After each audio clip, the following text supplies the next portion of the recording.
Hello viewers, আসসালামু আলাইকুম। তো সবাই কেমন আছেন? নিশ্চয়ই ভালো আছে। আর এটা হলো আমার ঈদ ব্লগ। তো এডিট করতে করতে দেরি হয়ে গেছিলো।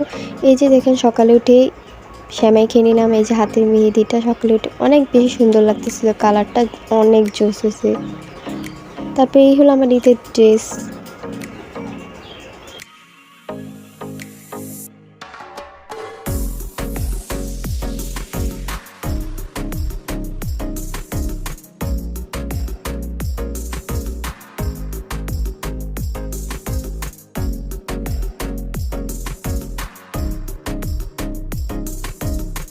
তো এই যে আমি ঈদের ড্রেসটা পরে ফেললাম, আর এখন আয়নার সামনে নাটক করতেছে আর কি, যত নাটক।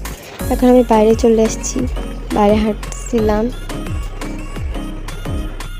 এখন এই যে আমি দুইজনে আইসক্রিম খাইতেছিলাম। এটা হলো আমার বোনের মেয়ে আর কি, আমার জ্যাঠাতো বোনের মেয়ে নাবিলা। তো দুইজন মিলে খুব মজা করতেছিলাম। আর এই হলো এই যে আমি খাইতেছিলাম, একদমই ভালো লাগতেছিল খাইতে। তো আজকে এই পর্যন্ত, নেক্সট ভিডিও অবশ্যই দেখেন। আল্লাহ হাফেজ।